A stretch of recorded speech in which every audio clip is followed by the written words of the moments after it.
সহজে ডক্টর মোহাম্মদ ইউনূস যমুনা ছাড়বেন সেটা মনে হয় না।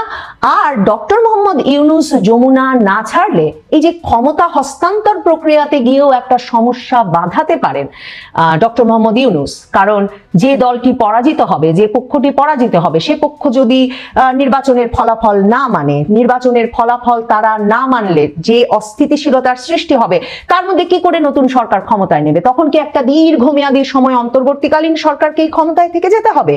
এই সম্ভাবনাগুলো, এই হুমকিগুলোর কথাও মাথায় রাখতে হচ্ছে তারেক রহমানকে। বিএনপি চেয়ারম্যান তারেক রহমান সপরিবারে গিয়ে প্রধান উপদেষ্টা ডক্টর মোহাম্মদ ইউনূসের সঙ্গে সাক্ষাৎ করে এসেছেন। স্ত্রী কন্যা নিয়ে তারেক রহমানের যমুনায় এই সাক্ষাতে যাওয়াটা আবারও সেই দিকে ইঙ্গিত করে যে তিনি হতে যাচ্ছেন পরবর্তী প্রধানমন্ত্রী, এবং এই সাক্ষাৎ ছিল রীতিমতো দুই রাজ পরিবারের সাক্ষাৎ। মানে প্রধান উপদেষ্টা ডক্টর মোহাম্মদ ইউনূস কন্যা সহ এবং বিএনপি চেয়ারম্যান তারেক রহমান স্ত্রী কন্যা সহ গিয়ে পরস্পর মিলিত হয়েছেন। প্রায় 2 ঘন্টার মতো তাদের এই সাক্ষাৎ স্থায়ী হয়েছে। মানে এমন সৌজন্য সাক্ষাৎ ডক্টর মোহাম্মদ ইউনূস এর আগে কিন্তু জামায়াতে ইসলামীর আমির ডাক্তার শফিকুর রহমান কিংবা তার যে অত্যন্ত ঘনিষ্ঠ ভালোবাসার এবং স্নেহের যে ছাত্র তরুণ নেতারা, তাদের কারো স্ত্রী সন্তান সহ তিনি যমুনায় ডেকেছেন এমন জানা যায়নি। কিন্তু এ দফায় তিনি সরাসরি এই আমন্ত্রণ করেছেন বিএনপি চেয়ারম্যানকে এবং তিনি গিয়ে উপস্থিত হয়েছেন। কারণ সরাসরি ভাবে তারা জানেন যে তারাই নির্ধারণ করবেন আগামীর বাংলাদেশ, আগামীর নির্বাচন, আগামীর ক্ষমতার ভাগাভাগিটা কিভাবে হবে। এই যে ডক্টর মোহাম্মদ ইউনূসের বিএনপি নেতা তারেক রহমানের সঙ্গে সাক্ষাৎ, এই সাক্ষাৎকে শুধুমাত্র সৌজন্য সাক্ষাৎ হিসেবে দেখবার কোনো সুযোগ নাই। কারণ এমনকি আপনারা যদি ছবিটার দিকে তাকান বুঝবেন যে ডক্টর মোহাম্মদ ইউনূস এবং তার কন্যা পর্যন্ত এমন ভাবে জমিয়ে বসেছেন সরকারের সর্বশীর্ষ পদে যে তাদের পক্ষে যমুনা ছেড়ে আবার সাধারণের জীবনে ফিরে যাওয়া প্রায় অসম্ভব। তাহলে তারেক রহমান প্রধানমন্ত্রী হবেন, তারেক রহমান প্রধানমন্ত্রী হলে ডক্টর ইউনূস কি পাবেন?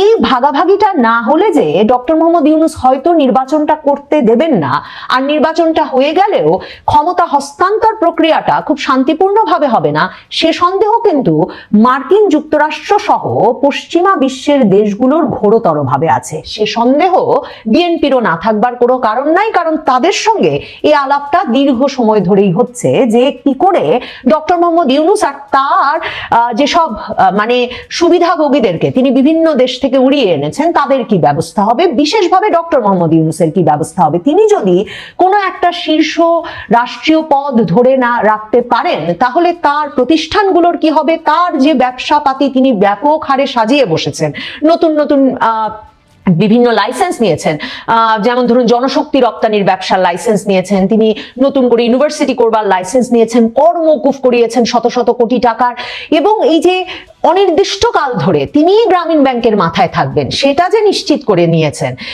শেখ হাসিনার সরকারের পতনের পর, এগুলো কি করে নিশ্চিত হবে যদি তিনি ক্ষমতার কেন্দ্রবিন্দুতে না থাকেন? আর ডক্টর মোহাম্মদ ইউনূস কিন্তু যমুনার মজমাটাকে এমন ভাবে সাজিয়েছেন তিনি ক্ষমতা নেওয়ার পর থেকেই যে কোনো কিছুতে তিনি সকলকে ডাকেন এবং সকলে তার সামনে মাথা নত করে তিনি যা বলেছেন তিনি সর্বশ্রেষ্ঠ এবং তার কথাতেই চলতে হবে, এমন একটা ভঙ্গিতে সকলে মানে তার সকল কথায় রাজি হয়ে যমুনা থেকে বের হবেন, এমন একটা পরিস্থিতি তিনি তৈরি করেছেন। মানে যমুনার দরবার হচ্ছে এমন দরবার যে দরবারে সকলকে গিয়ে দেখা দিয়ে আসতে হয়, সকলকে গিয়ে নজরানা দিয়ে আসতে হয় এবং সকলকে গিয়ে এক রকমের রাজি হয়ে আসতে হয় ইউনূসের নেতৃত্ব এবং ইউনূসের সর্বশ্রেষ্ঠত্ব মেনে নিয়ে। এই তো প্রক্রিয়াটা চলছে। সব সময় মনে রাখবেন ডক্টর মোহাম্মদ ইউনূসের সেফ এক্সিটটা সহজ নয়, কারণ তার যে বিরাট সয় সম্পত্তি এই বাংলাদেশে আছে, সে সয় সম্পত্তি ফেলে তিনি ফ্রান্সে গিয়ে বসে থাকবেন সেটা কোনো যুক্তিতে সম্ভব নয়। কাজেই তারেক রহমানকে তাকে একটা ক্ষমতার হিস্সা, ক্ষমতার ভাগ বুঝিয়ে দিতেই হবে, না হলে এই যে একটা প্রধানমন্ত্রী মর্যাদায় তিনি স্ত্রী সন্তান নিয়ে যমুনায় গিয়ে সাক্ষাৎ পেলেন ইউনূস হুজুরের, সেই সাক্ষাৎ বা সেই সমর্থন তিনি আর পাবেন না। তিনি তখন অন্য আরেক ষড়যন্ত্রের মধ্যে পড়ে যাবেন। ডক্টর মোহাম্মদ ইউনূস নিজেই ব্যবস্থা করে রেখেছেন যে ঠিক কি উপায়ে তিনি রাষ্ট্রীয় ক্ষমতার ভাগ নেবেন। জুলাই সনদ এতে হ্যাঁ ভোট, এর জন্য যে সরকার এত মরিয়া হয়ে উঠেছে, সরকার ব্যাপক প্রচারণা চালাচ্ছে, কারণ জুলাই সনদ হলেই বাংলাদেশে আর কোনোদিন ফ্যাসিজম আসবে না, এটা যার উপর ভিত্তি করে এই আলী রিয়াজরা বলছেন, তার একটা প্রধান জায়গা হচ্ছে যে জুলাই সনদে তারা নাকি প্রধানমন্ত্রী আর রাষ্ট্রপতির ক্ষমতার মধ্যে ভারসাম্য নিয়ে এসেছেন। এবং বিএনপি সহ বেশ কিছু দলের এতে আপত্তি ছিল, যেভাবে ভারসাম্য আনা হয়েছে, যা নির্বাচন প্রক্রিয়ার কথা বলা হয়েছে, কিন্তু সেই নোট অফ ডিসেন্ট কিন্তু চূড়ান্ত জুলাই সনদে রাখা হয় নাই, কিন্তু বলা হয়েছে 275 দিন পরে অটোমেটিক্যালি স্বয়ংক্রিয়ভাবে জুলাই সনদ নাকি বাংলাদেশের সংবিধানে ঢুকে যাবে। তার মানে ইউনূস সাহেব এবং তার আলী রিয়াজ দরবার এরা মিলে, মানে ওই ঐকমত্য কমিশন, এরা মিলে যেই মানে সংশোধন করেছে এবং একটা রাষ্ট্রপতির পদটাকে যেভাবে সাজিয়েছে, সেটাই কিন্তু বাংলাদেশের ভবিষ্যৎ রাষ্ট্রপতির পদ হতে যাচ্ছে, যদি না ব্যাপক সংখ্যাগরিষ্ঠতা নিয়ে এসে বিএনপি সত্যি এমন ভাবে বেঁকে বসে যে তাদের নোট অফ ডিসেন্ট তারা না মেনে কিছুতেই ওই জুলাই সনদ মানতে রাজি না হয়। কিন্তু আপাতত বিএনপি কেও বলতে হচ্ছে তারাও হ্যাঁ ভোটের পক্ষে। আর ওই জুলাই সনদে এমন একজনকে রাষ্ট্রপতি পদে প্রতিদ্বন্দ্বিতা করতে পারবেন বলে বলা হয়েছে, যেখানে বলা হয়েছে কোন দলের ব্যক্তি রাষ্ট্রপতি পদে প্রতিদ্বন্দ্বিতা করতে পারবে না। মানে বিএনপি এসে বদরুদ্দোজা চৌধুরীর মতো কাউকে একজনকে রাষ্ট্রপতি পদে মনোনয়ন দেবে তা হবে না। সরাসরি বলা হয়েছে যে রাষ্ট্রপতি নির্বাচন পদ্ধতির ক্ষেত্রে রাষ্ট্রপতি পদে প্রার্থী হওয়ার সময় কোনো ব্যক্তি কোনো রাষ্ট্রীয়, সরকারি বা রাজনৈতিক দল বা সংগঠনের পদে থাকতে পারবেন না। কতদিনের জন্য থাকতে পারবেন না তা বলা হয় নাই। তার মানে ডক্টর মোহাম্মদ ইউনূস যদি এই রাষ্ট্রীয় পদ, প্রধান উপদেষ্টার পদ ছেড়ে সাথে সাথে রাষ্ট্রপতি পদে প্রতিদ্বন্দ্বিতা করেন বা তিনি রাষ্ট্রপতি পদে প্রার্থী হন, তাহলে তিনিই কিন্তু সেই ব্যক্তি যেই ব্যক্তি রাষ্ট্রীয়, সরকারি বা রাজনৈতিক দল বা সংগঠনের কোনো পদে তিনি নাই। কিন্তু গ্রামীণ ব্যাংক সেটা সরকারি কোনো প্রতিষ্ঠান নয়, তার পদে থাকলে আবার কোনো অসুবিধা হচ্ছে না। তো এই যখন অবস্থা, বুঝতে বাকি থাকে না যে রাষ্ট্রপতি হিসেবে ডক্টর মোহাম্মদ ইউনূসকে মাথায় রেখেই এই শর্ত দেওয়া হয়েছে, যে শর্তে বলা হচ্ছে রাষ্ট্রপতি পদে কোনো রাজনৈতিক দল বা সংগঠনের ব্যক্তি ওই পদে প্রার্থী হতে পারবেন না। মানে সংসদীয় পদ্ধতির সরকারের কোনো হিসাব নিকাশ বা কোনো গ্রামার, ব্যাকরণ পৃথিবীর কোনো দেশে বলে না যে সেই রাজনৈতিক দলের সদস্য বা রাজনৈতিক দলের সঙ্গে সংশ্লিষ্ট কোনো ব্যক্তিকে রাষ্ট্রপতি পদে নিয়োগ করা যাবে না, এবং সেটা কিনা নথিবদ্ধ বা সংবিধানবদ্ধ করে ফেলতে হবে। কাজেই ডক্টর মোহাম্মদ ইউনূসকে মাথায় রেখেই সে কাজটা করা হয়েছে। এরপর রাষ্ট্রপতির ক্ষমতায় ভারসাম্য আনার জন্য যেসব পদে তিনি নিজে নিয়োগ দিতে পারবেন এবং প্রধানমন্ত্রীর কোনো পরামর্শ প্রয়োজন হবে না, বাংলাদেশের সংবিধানে বরাবর লেখা ছিল যে প্রধানমন্ত্রীর পরামর্শ ক্রমে রাষ্ট্রপতি বিভিন্ন নিয়োগ দেন। এক্ষেত্রে জুলাই সনদে যেই পরিবর্তন আনা হয়েছে, সেখানে বলা হচ্ছে জাতীয় মানবাধিকার কমিশনের চেয়ারম্যান সদস্যগণ, তথ্য কমিশনের চেয়ারম্যান সদস্যগণ, বাংলাদেশ প্রেস কাউন্সিলের চেয়ারম্যান সদস্যগণ, আইন কমিশনের চেয়ারম্যান সদস্যগণ এবং বাংলাদেশ ব্যাংকের গভর্নর এবং এনার্জি রেগুলেটরি কমিশনের চেয়ারম্যান ও সদস্যগণকে রাষ্ট্রপতি নিজ উদ্যোগে কারো পরামর্শ বা সুপারিশ ছাড়াই নিজ এখতিয়ার বলে নিয়োগ দিতে পারবেন। তার মানে এই সকল পদে একদিকে যেমন ডক্টর ইউনূস তার ইচ্ছে মতো, পছন্দ মতো যাদেরকে এই গত 15-16 মাসে তিনি মন্ত্রী পর্যাদায়, পদ প্রতিমন্ত্রী পদমর্যাদায় বিভিন্ন জায়গায় নিয়োগ দিয়েছেন, তাদেরকে আবার নিয়োগ দিতে পারবেন।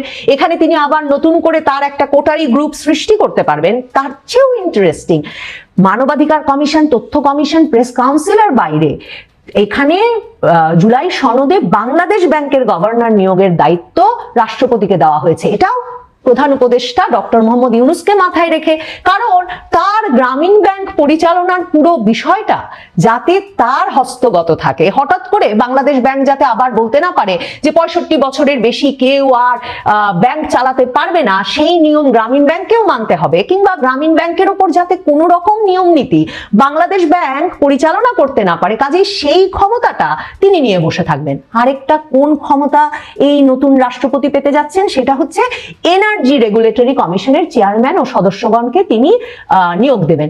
ডক্টর মোহাম্মদ ইউনূস ক্ষমতায় এসেছেন পিটার হাসকে, মানে মার্কিন সেই রাষ্ট্রদূত যিনি কিনা শেখ হাসিনা সরকারকে অপসারণে মানে ব্যক্তিগতভাবে কাজ করেছেন এবং যার কিনা এমনকি জুলাই আগস্ট মাসে ছাত্র নেতাদের সঙ্গে সরাসরি যোগ ছিল, এবং যিনি কিনা ডক্টর ইউনূস সরকার ক্ষমতায় আসার পরপরই বাংলাদেশে চলে এসেছেন এক্সেলারেটেড এনার্জি নামক মার্কিন এলএনজি বিক্রয়কারী একটি প্রতিষ্ঠানের প্রধান পরামর্শক হিসেবে, এবং যার কোম্পানি থেকে শত শত হাজার কোটি টাকার এলএনজি কেনার অর্ডার সাথে সাথে ডক্টর মোহাম্মদ ইউনূস সরকার দিয়ে দিয়েছে।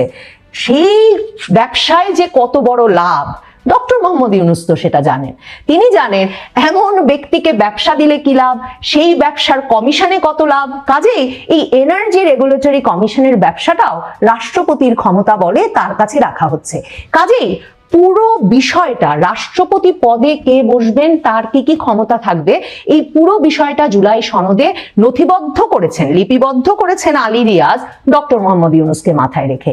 তারেক রহমান জানেন ডক্টর মোহাম্মদ ইউনূসকে যদি উনি খুশি করতে না পারেন তাহলে তার প্রধানমন্ত্রীত্বের পথ অত সহজ হবে না। কিন্তু তারেক রহমানের বডি ল্যাঙ্গুয়েজ যদি দেখেন, মানে জুনের বডি ল্যাঙ্গুয়েজ যদি দেখেন, আমরা তো ছবিতেই দেখছি, আর কালকের বডি ল্যাঙ্গুয়েজ যদি দেখেন তাহলে দেখবেন তারেক রহমান অনেক আত্মবিশ্বাসী হয়ে উঠেছেন। তিনি যে ডক্টর মোহাম্মদ ইউনূসের এই যে একটা মানে জাতির পিতা টাইপ পজিশন, যে তিনি ঠিক করে দেবেন কে কোথায় কিভাবে বসবেন, এই খেলা যে তিনি খুব সহজে মেনে নেবেন সেটা হয়তো না। তিনি হয়তো একরকমের দর কষাকষি করবেন, তিনি হয়তো হিসাব মেলাবেন যে তিনি কি জামায়াতে ইসলামীর সাথে ভাগাভাগিতে যাবেন, নাকি তিনি ডক্টর মোহাম্মদ ইউনূসের সাথে ভাগাভাগিতে যাবেন, নাকি তাকে আসলে ডক্টর মোহাম্মদ ইউনূসকেও ভাগ দিতে হবে এবং জামায়াতে ইসলামীকেও ভাগ দিতে হবে। কিন্তু বডি ল্যাঙ্গুয়েজের সবচেয়ে বড় যে পার্থক্যটা আমি দেখি সেটা হচ্ছে জুনে যখন ডক্টর মোহাম্মদ ইউনূস লন্ডনে গিয়ে তারেক রহমানের সঙ্গে সাক্ষাৎ করেছিলেন, মনে থাকবে মে মাসে তারেক রহমান ডেডলাইন দিয়ে দিয়েছিলেন ডিসেম্বরের মধ্যে অন্তর্বর্তীকালীন সরকারকে নির্বাচন দিতে হবে, তখন তিনি সাথে সেনাপ্রধান ওয়াকারুজ্জামানকেও পেয়েছিলেন। কিন্তু এর পরপরই বেগম খালেদা জিয়া তারেক রহমানের মা স্থায়ী কমিটির সদস্যদের ডেকে, মানে যে খবর সংবাদ মাধ্যমে রীতিমতো প্রকাশিত হয়েছিল, বলে দিয়েছিলেন অন্তর্বর্তীকালীন সরকারের সঙ্গে সম্পর্ক খারাপ করা যাবে না। খালেদা জিয়া সম্ভবত পুত্রের দেশে আসার ব্যবস্থা, নিজের সসম্মানে বাংলাদেশে থাকা, এই সবকিছু মিলিয়ে অন্তর্বর্তীকালীন সরকারকে যথাযথ গুরুত্ব দিতে বলছিলেন। এখন তারেক রহমান যে পজিশনে, তারেক রহমান দেশে ফিরেছেন এবং শেষ পর্যন্ত দেশে ফেরার ব্যবস্থাটা অন্তর্বর্তীকালীন সরকার ডক্টর মোহাম্মদ ইউনূস করে নাই। তার অনেক ঊর্ধ্বতন ব্যক্তিবর্গ বা তার অনেক ঊর্ধ্বতন পক্ষরা, যারা কিনা ইউনূসের ওপরেও চাপ সৃষ্টি করতে পারেন, এমন দেশি বিদেশি পক্ষরা শেষ পর্যন্ত তারেক রহমানকে দেশে আসার ব্যাপারে সম্মত হয়েছেন, এবং সেই পক্ষগুলো ডক্টর মোহাম্মদ ইউনূসকে সরিয়ে দ্রুততম সময়ে একটা নির্বাচন করে তারেক রহমানের হাতে ক্ষমতা তুলে দিতে এক রকমের অধীর হয়ে আছে। এ অবস্থায় ডক্টর মোহাম্মদ ইউনূসকে তারেক রহমান কি ভাগ বুঝিয়ে দেবেন সেটা নিয়ে নিশ্চয়ই তারেক রহমান ভাবছেন। তবে রাষ্ট্রপতি পদটা শেষ পর্যন্ত রফা করতে হবে সেটা একরকম নিশ্চিত, কারণ নইলে খুব সহজে ডক্টর মোহাম্মদ ইউনূস যমুনা ছাড়বেন সেটা মনে হয় না।